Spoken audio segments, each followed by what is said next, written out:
You stand by a kiosk at 3 a.m. in Las Vegas. You replace a scratched plastic loyalty card for a man who has lost $400 in a penny slot machine. You authorize a $2.5 million marker for a guest who will not leave the high-limit room with his inheritance. A corporate report shows $12 million in total revenue for 6 properties. You stand behind a curved laminate counter.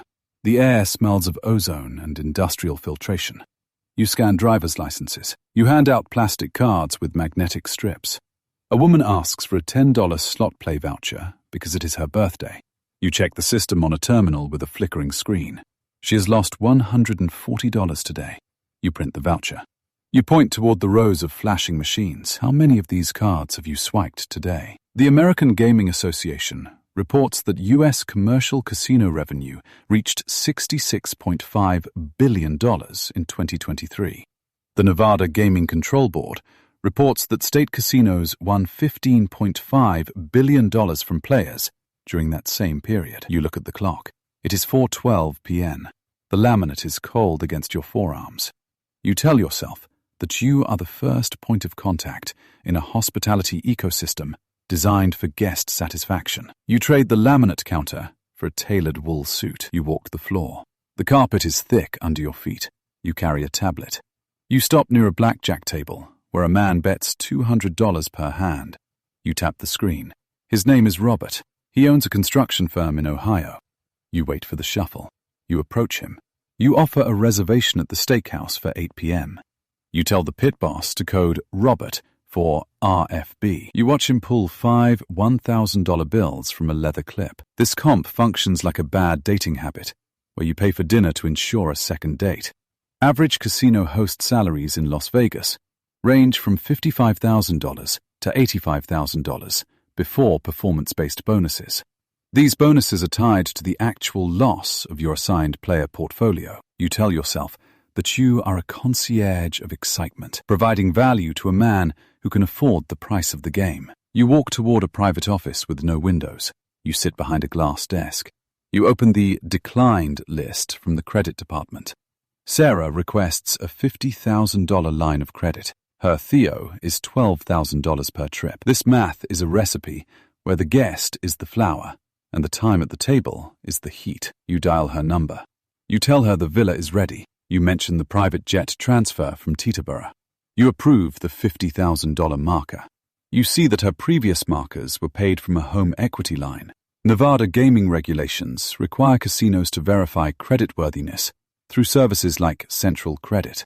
Over 90% of high-limit play in Las Vegas is conducted on credit. You tell yourself that Sarah is a sophisticated adult making autonomous financial decisions in a regulated environment. You open the digital heat map to monitor your hosts. The screen shows 3 clusters of bright red in the high-limit Baccarat room. These are your whales. You manage 12 hosts who monitor these data points. One host has a reinvestment rate of 35% on a single guest. This is a leak. You call him into your glass-walled office. You tell him to cut the complimentary bottle service. If the reinvestment exceeds 20%, the house margin on that player vanishes. How much of this loyalty is bought with the house's own money? Player development managers in 2026 oversee portfolios generating $50 million or more in annual theoretical revenue. You adjust the CRM filters to isolate players who have not swiped a card in 60 days.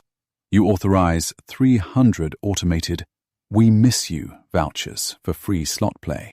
Any reinvestment rate above 25% is an operational failure. You tell yourself that you are optimizing a portfolio of high-value assets to ensure corporate sustainability. You print the daily theoretical report for the director.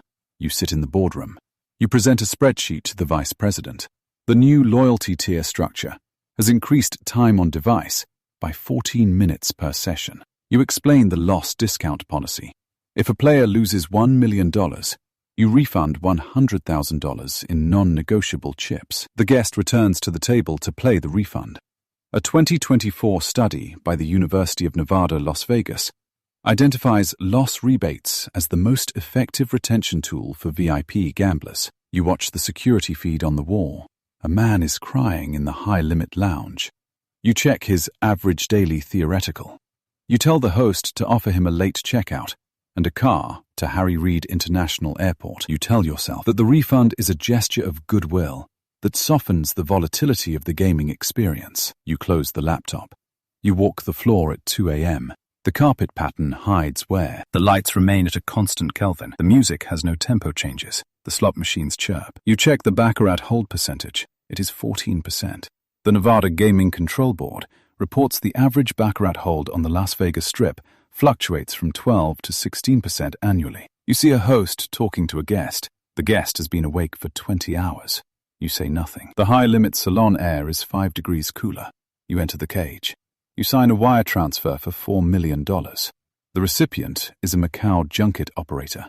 You look at the confirmation number on the thermal paper. You check the weather in Singapore.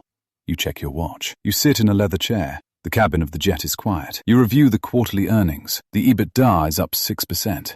EBITDA, earnings before interest, taxes, depreciation, and amortization, is the primary metric used to value casino properties. Large-scale Las Vegas resorts target margins of 30 to 35% in Nevada gaming reports. You approve the $450 million budget for a new hotel tower. You deny the request for a cost of living increase for the floor staff. You read a legal brief regarding a Chapter 7 bankruptcy filing. A former top 10 player has defaulted on $14.2 million in marcus. You sign the document. You drink 4 ounces of water. You silence your phone. The plane descends. The lights of the city are steady. The wheels touch the tarmac. You walk to a waiting sedan. The car moves toward the corporate center. The security gate recognizes the transponder. The car stops at the private executive entrance. The elevator requires a biometric scan. The room is quiet. You look at a screen. The display shows the real-time gross gaming revenue for 6 U.S. properties. The total is $12.1 million. You press a button. The report sends to the board of directors. Total compensation for chief executives at major U.S. gaming firms like MGM Resorts exceeds $10 million, according to 2024 proxy statements. Most of this value is equity-based. You stand. You walk to the window. The city is below. You see the lights. You see the grid. You sit down. You adjust your tie. A young man enters the resort lobby. He wears a new charcoal suit. He carries a leather folder. He approaches the front desk and asks for the Human Resources Department. The clerk directs him to the service elevator bank. You stand by the window on the 60th floor. Is the foundation deep enough for the next 50 years? You do not look at the elevator bank. You look at the desert. He waits for the doors to open. You pick up a pen. He enters the elevator. The house remains standing because it never stops moving.